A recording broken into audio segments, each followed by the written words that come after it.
Hello students, आज हम आपकी 8th क्लास की नेक्स्ट पार्ट लेकर के आए हैं चैप्टर फर्स्ट का, जो कि क्रॉप प्रोडक्शन वाला था, जिसमें कि हमने उस दिन आपको बता दिया था कि प्रिपरेशन ऑफ सॉइल यानी कि मिट्टी को किस तरीके से तैयार करते हैं, लेबलिंग किस तरीके से करते हैं, किस तरीके के बीजों का इस्तेमाल करते हैं, मैन्योर और फर्टिलाइज़र्स का इस्तेमाल, इरीगेशन का किस तरीके से करते हैं। इस फ्लो चार्ट से आप देख सकते हो। अब इसको थोड़ा डिटेल में पढ़ लेते हैं। Farmers carry out certain activities to ensure a good production crop yield in a particular sequence। यानी farmers carry out certain activities, farmers जो होते हैं बहुत सारी एक्टिविटीज़ करते हैं टू एंश्योर गुड क्रॉप्स, ताकि एक अच्छी फसल प्राप्त की जा सके इन अ पर्टिकुलर सीक्वेंस, एक सीक्वेंस के हिसाब से। जैसे कि मैंने उस दिन बताया था आपको कि फसल जो सीज़न है, सीज़न के अकॉर्डिंग 3 तरह की फसलें बताई थी, इसमें कि आपका बताया फर्स्ट था रबी, खरीफ और जायद। ठीक है, तो एक पर्टिकुलर सीक्वेंस होता है फसलों को उगाने का। These activities are called agriculture practices. इन्हीं ये एक्टिविटीज़ को हम क्या बोलते हैं? एग्रीकल्चर प्रैक्टिसेस बोलते हैं। These activities are given in the form of a flow chart, जो कि अभी साइड में आपको फ्लो चार्ट दिखाया था, उसके अकॉर्डिंग ये सारी प्रोसेस करते हैं। तो मेन वर्क जो होता है, सबसे पहले आता है प्रिपरेशन ऑफ सॉइल, यानी मिट्टी को किस तरीके से हमें तैयार करना है। The preparation of soil is a very important part of the growing the plants. यानी प्लांट्स को ग्रो करने के लिए सबसे मेन जो पार्ट होता है वो क्या होता है? मिट्टी को तैयार करना। Plants absorb water, nutrients and minerals from the soil. Plants क्या करते हैं? मिट्टी से पानी को, न्यूट्रिएंट्स पोषण को, और मिनरल्स यानी कि खनिज, यानी कि जिसमें कि आपका जिंक वगैरह या कॉपर वगैरह जितने भी मिनरल्स हैं वो सभी उसको मिल जाते हैं। प्लांट्स को एब्जॉर्व कर लेता है उसको वाटर के through. The first step in the preparation of soil involves loosening and turning it by the process of ploughing. यानी प्लोइंग की प्रोसेस के थ्रू सबसे पहले हमें क्या करना होता है? मिट्टी को पलटना होता है और उसको लूज़ कर देना होता है, यानी कि ढीला बना देना है। सबसे पहले loosening of the soil is important because, यानी कि मिट्टी को लूज़ करना क्यों इम्पोर्टेंट होता है, उसकी क्या क्या रीजन्स हैं। तो फर्स्ट पॉइंट है आपका, loose soil allows the roots to penetrate deep into the soil so that plants are held more firmly to the ground. Loose soil allows, यानी लूज सॉइल जब मिट्टी को ढीला कर दिया जाता है ताकि जो प्लांट्स हैं, जो भी हम प्लांट्स लगाए हैं या जो भी उगे, उसकी जड़ें जो है वो आसानी से गहराई तक जा सकें। So that plants are held more firmly, जिससे कि वो ज़मीन के साथ मजबूती के साथ जुड़ा रहे। सेकेंड पॉइंट है, loose soil mixes well with manures and absorb fertilisers more easily. यानी कि लूज सॉइल मिक्सेज, जब मिट्टी जो है वो लूज़ रहेगी तो उसमें आसानी से मैन्योर और फर्टिलाइजर्स को मिक्स किया जा सकता है। नेक्स्ट पॉइंट है इसका, loose soil retains moisture for a longer duration. यानी कि अगर मिट्टी लूज़ रहेगी तो जो मॉइस्चर है, यानी कि जो वाटर मिट्टी के अंदर वाटर की थोड़ा जो क्वांटिटी रहती है वो कैसी रहेगी? लॉन्ग ड्यूरेशन, लंबे समय तक रह सकती है। नेक्स्ट पॉइंट है, loosening of soil helps to remove weeds and other plants in the field. यानी लूजनिंग ऑफ सॉइल, जब मिट्टी को लूज़ कर दिया जाएगा तो उसमें से वीड्स, जो अनवांटेड प्लांट्स हैं, उनको क्या कर दिया जाएगा? रिमूव आसानी से किया जा सकता है। नेक्स्ट है, the loosened soil helps in the growth of earthworms. जब लूज सॉइल होगी तो अर्थवॉर्म जो होते हैं, केंचुए जो होते हैं, वो इसके अंदर आसानी से ग्रो कर सकते हैं। एंड माइक्रोब्स, छोटे छोटे जो कीड़े मकोड़े हैं, वो भी आसानी से उसमें रह सकते हैं। Micro organism and earthworms are the friends of farmers. ये कहा जाता है कि माइक्रो ऑर्गेनिज्म यानी कि जो छोटे छोटे जीव होते हैं, और अर्थवर्म जैसे केंचुआ वगैरह हैं, तो इनको क्या बोला जाता है? Friends of farmer. ये एक इंपॉर्टेंट क्वेश्चन आता है कि फ्रेंड्स ऑफ फार्मर किसे कहा जाता है, तो आप किसको बताओगे? अर्थवर्म्स को। Because they help loosen and add humus to it.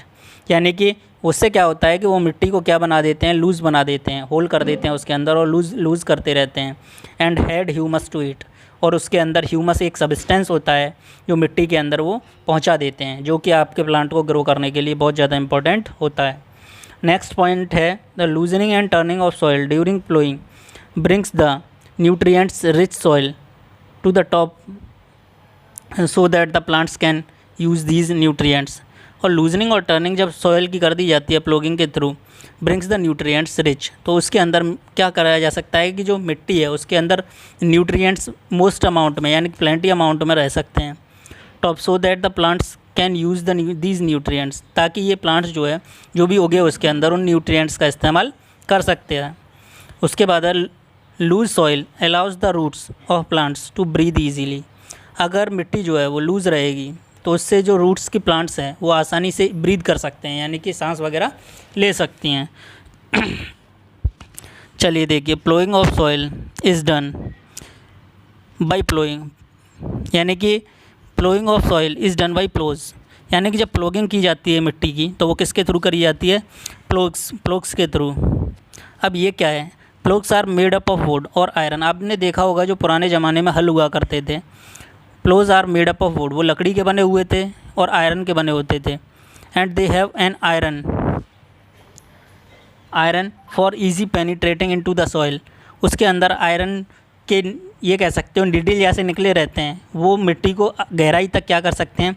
Penetrate कर सकते हैं। पेनिट्रेट का मतलब वैसे तो दर्द होता है, पेनिट्रेशन, लेकिन मेनली हम यहाँ पेनिट्रेट का मतलब ये कह सकते हैं गहराई तक उसमें अंदर इजीली जा सकते थे। The ploughing of small fields is done with the help of animals like bullocks. With large fields are ploughed by using tractors. जब ज़मीन थोड़ी होती है एंड प्लोइंग स्मॉल फील्ड होते हैं तो उनको प्लोइंग करने के लिए क्या होता है? एनिमल्स बेस्ड जो बुलक्स होते हैं उनका इस्तेमाल करके किया जाता है उसको plogging. And while large field, और बड़े बड़े फील्डों को ट्रैक्टर के थ्रू हम प्लोगिंग कर देते हैं उसकी। If the soil is very dry, अगर मिट्टी जो है बहुत ज़्यादा सूखी होगी, it breaks into large mud crumbs during ploughing. It breaks into large mud, तो ये क्या होती है? बहुत सारे बड़े बड़े मिट्टी के जो टुकड़े होते हैं उसमें टूट जाती है, यानी कि ये कह सकते हो उसके अंदर दरार पड़ जाती है। Breaks into large mud crumbs लिखा हुआ ड्यूरिंग द प्लोगिंग, यानी मिट्टी के बड़े बड़े, अगर हम बात करें बड़ी बड़ी मिट्टी के ढेर बन जाता है। The mud crumbs are then broken down by using a soil plank called crumb crusher. उसके बाद मड जो होता है, मड क्रम्ब होते हैं, यानी बड़ी बड़ी मिट्टी को ब्रोक डाउन कर दिया, यानी तोड़ दिया जाता है using a soil Planck.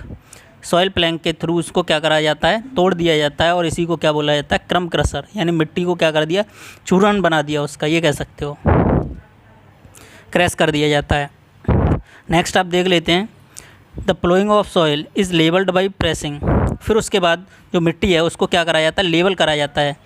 It with A wooden leveller, एक लकड़ी का बना हुआ लेवलर होता है, उससे उस मिट्टी को क्या कर दिया जाता है? लेवल बना दिया जाता है। और एन आयरन लेवलर, या फिर वो आयरन का बना हो सकता है। सो that the top soil is not blown away by wind और ड्रेन्ड बाई वाटर, ताकि वो क्या हो, मिट्टी जो है वो किसके हवा के द्वारा ना बहे या फिर पानी के द्वारा आसानी से एक जगह से दूसरी जगह एक तरफ इकट्ठा ना हो, यानी सॉइल इरोजन को रोका जा सकता है उससे। Then after levelling of fields necessary for sowing seeds and watering. Levelling करने के बाद में is necessary for sowing seed, यानी कि उसको क्या करा जाता है? सीड्स को बोने के लिए, और उनको पानी दिया जाता है। क्या दिया जाता है? This is done with the help of wooden और आयरन लेबलर। ये किसके थ्रू कर दिया जाता है? वुडन, लकड़ी का या आयरन का लेबलर जो होता है उसके थ्रू उसको लेबल कर दिया जाता है। Selection and sowing of seeds, यानी कि सिलेक्शन करना बीजों का और उनको ज़मीन में लगाना। सिलेक्शन ऑफ सीड्स किस तरीके से करना चाहिए? Selection of good quality seeds is an important task in the cultivation. Seed selection जो होता है की गुड क्वालिटी, यानी अच्छे बीजों को हमने चुनना होता है, क्योंकि कल्टीवेशन में बहुत ज़्यादा इम्पोर्टेंट रोल प्ले करते हैं। Good quality seeds can be only good crops, therefore sowing is an important part, यानी अगर हम अच्छे बीजों का इस्तेमाल करेंगे तो अच्छी ही फसल प्राप्त होगी, जो कि हमारे सोइंग का एक इम्पॉर्टेंट पार्ट होता है। There is one good methods to separate good seeds from infected seeds. There is one good method, यानी एक सबसे अच्छा मेथड होता है जिससे कि हम ख़राब बीजों से अच्छे बीजों को अलग कर सकते हैं। इन्फेक्टेड मतलब ख़राब बीजों। It is done in the following steps, ये कुछ आगे वाली जो स्टेप्स हैं इनमें आप डिटेल में समझ सकते हो। Number first, we put seeds in a bucket and stir. हम बीजों को क्या करेंगे? एक उसमें इकट्ठा कर देंगे बकेट के अंदर और उसको स्टीर कर देंगे, यानी कि उसमें कुछ पानी वगैरह मिला करके हिला के रखेंगे उसको। अब देखेंगे उसमें सेकंड स्टेप में, आफ्टर सम टाइम, कुछ समय बाद, good seeds settle down at bottom. अच्छे बीज जो है वो ज़मीन के अंदर बैठ जाएंगे। And seeds infected from insects float in the water surface, यानी कि जो ख़राब बीज हैं वो वाटर सरफेस पर तैरते रहेंगे। After some time good settle down, यानी अच्छे बीज नीचे की तरफ बैठ जाएंगे और जो इन्फेक्टेड बीज हैं वो पानी की सरफेस पर तैरते रहेंगे। Because infected seeds become lighter, क्योंकि जो ख़राब बीज होते हैं वो हल्के हो जाते हैं। Now separate infected seeds and collect good seeds, अब जो ख़राब बीज हैं उनको ऊपर वाटर सरफेस से हटा लेंगे और कलेक्ट गुड सीड्स, और नीचे की जो बैठ गए हैं उसमें उन भी अच्छे बीजों को हम अपना अलग कर लेंगे। अब नेक्स्ट प्रोसेस आ जाता है आपका सोइंग ऑफ सीड्स, यानी सीड्स को किस तरीके से बोना है आपको। The process of scattering seeds in the ground soil for growing the crop plant is called sowing, यानी कि बीजों का बिखराव ज़मीन की मिट्टी के अंदर जिससे कि फसल प्राप्त हो सके, उसी को हम क्या बोलते हैं, sowing.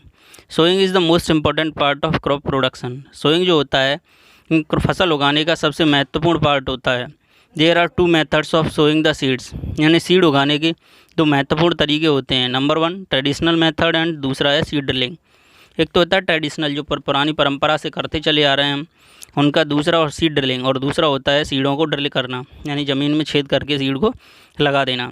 The tool use to traditionally for sowing the seeds is shaped like funnel, यानी कि जो टूल ट्रेडिशनली हम यूज़ करते हैं बोने के लिए वो फ़नल के टाइप का होता है। फ़नल आप जानते हो, देखिए इस तरीके का होता है जो मिट्टी के तेल वगैरह भरने के लिए यूज़ किया जाता है, इस तरीके का बना होता है, आपने देखा होगा, ये फ़नल होता है। देखिए आगे, तो इस तरीके के फ़नल से क्या करते हैं, द सीड्स आर फिल्ड, देखिए आप यहाँ देख रहे हैं the seeds are filled into the funnel, तो बीजों को क्या कर दिया जाता है, इस फनल में भर रख दिया जाता है, भर के पास डाउन थ्रू टू और 3 पाइप्स हैविंग शार्प एंड्स, और इसमें से 2 या 3 तरीके के शार्प एंड निकले हुए होते हैं जो नीचे की तरफ होते हैं, उसके थ्रू जो बीज है वो मिट्टी में चला जाता है। These ends pierce into the soil, ये जो इन्हीं एंडों से होकर के, यानी कि जो नीचे की तरफ का हिस्सा होता है इसी में से वो मिट्टी में चले जाते हैं। एंड प्लेस सीड्स देयर, और वहीं पर बैठ जाते हैं, वहीं पर रख दिए जाते हैं। नाउ अडेज, आजकल the seed drilling is use for sowing with the help of tractors, आजकल जो सीड ड्रिलिंग हो रही है वो ट्रैक्टर्स की मदद से हो रही है। This drilling shows the seeds uniformly eight proper distance and depth, इसमें क्या होता है कि जो ड्रिलिंग करने देते हैं, ड्रिलिंग का मतलब ज़मीन में छेद करते जाते हैं, और वो भी कहाँ होता है, प्रॉपर डिस्टेंस पर, हर बीज का जो डिस्टेंस होता है वो सेम रहता है और गहराई भी सेम रहती है। It ensures that seeds gets covered by the soil after sowing, और सोइंग करने के बाद में उसको क्या कर दिया जाता है, मिट्टी से दबा दिया जाता है। Sowing by seed drill saves times and labour, इससे क्या होता है, समय की और लेबर की, मजदूरी की भी बचत हो जाती है। Seeds should be sown at appropriate distance, जो बीज होते हैं वो उचित दूरी पर रखे जाते हैं from each other to avoid over crowding of plants, यानी एक दूसरे में ओवर क्राउड ना हो जाए, यानी कि ज़्यादा एक ही जगह ढेर ना लग जाए, इसलिए सीड ड्रिलिंग जो है वो बेस्ट प्रोसेस है।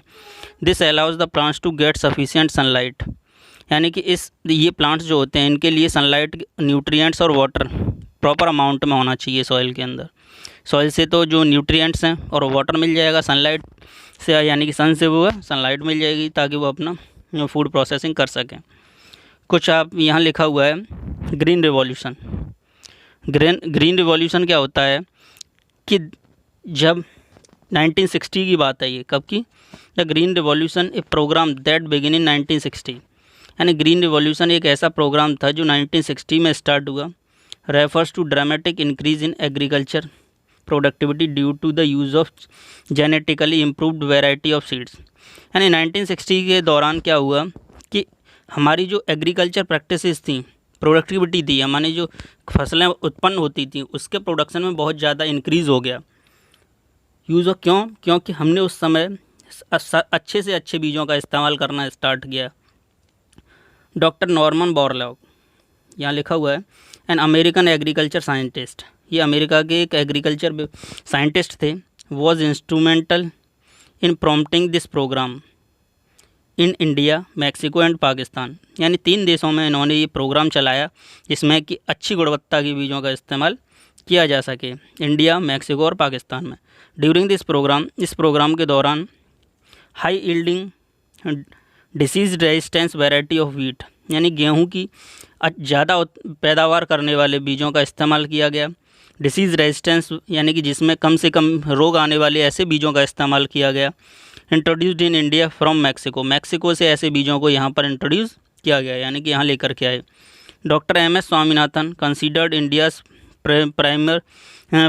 प्राइमर ग्रीन रिजोल्यूशन साइंटिस्ट, यानी कि हमारे यहाँ के, ये तो अमेरिका के डॉक्टर, यानी कि अगर हम वर्ल्ड में बात करते हैं कि green revolution, father of green revolution, तो वो डॉक्टर नॉर्मन बोरलॉग को कहा जाता है। लेकिन इंडिया के अंदर अगर हम बात करें कि green revolution, father of green revolution कौन थे, तो डॉक्टर एम.एस. स्वामीनाथन। तो ये इंडिया के एक रिवॉल्यूशनरी साइंटिस्ट कह सकते हो। Is also known as agricultural geneticist, यानी कि इनको एग्रीकल्चर जेनेटिस्ट भी कहा जाता है, यानी कि एग्रीकल्चर के क्षेत्र में सुधार करने वाला भी कहा जा सके। Swaminathan brought a variety of seeds developed in Mexico, इन्होंने मैक्सिको में बहुत सारे अच्छी गुणवत्ता के बीजों का लेकर के आए यहाँ पर। And cross breed them with the local variety in India to obtain a hybrid variety. तो यहाँ के बीजों का और मैक्सिको से जो बीज लेकर के आए थे उनका क्या करा दिया, क्रॉस ब्रीडिंग करा दी, यानी कि उनका जेनेटिकली जीन जो था वो चेंज कर दिया उन्होंने, और जिससे कि हाइब्रिड वैरायटी के बीज प्राप्त बने। The hybrid variety yield more grains, यानी कि जो हाइब्रिड वैरायटी के होते हैं बीज वो ज़्यादा पैदावार देते हैं देन द ट्रेडिशनल टाइप। जो पुराने हमारे यहाँ ट्रेडिशनल बीजों की अपेक्षा जो हाइब्रिड बीज होते हैं वो ज़्यादा पैदावार देते हैं। His pioneering efforts in plant biotechnology have help transform India from a famine prone food importer to an agriculturally self sufficient nation, यानी कि हिज पायोनियरिंग एफर्ट, यानी कि पायोनियर मतलब होता है सबसे आगे चलने वाला या सबसे आगे चलने वाला व्यक्ति जो होता है। तो बायोटेक्नोलॉजी के मामले में इनके जो एफ़र्ट्स रहे, उन्होंने क्या करा कि जो हमारे पुराने famine proved foods important to an agriculture self sufficient, जब हमारा देश जो था बाहर से बीजों को, बाहर से अनाज वगैरह मंगाता था, अब 1960 के बाद में हमारा देश जो है खुद सेल्फ सफिशिएंट नेशन बन गया, यानी हमारे यहाँ अन्न की पैदावार अच्छी अमाउंट में होने लग गई। चलिए यहाँ तक सही, इससे आगे नेक्स्ट वाला पार्ट हम अगली वीडियो में बताएंगे। ओके, इसे रीड करके रखना।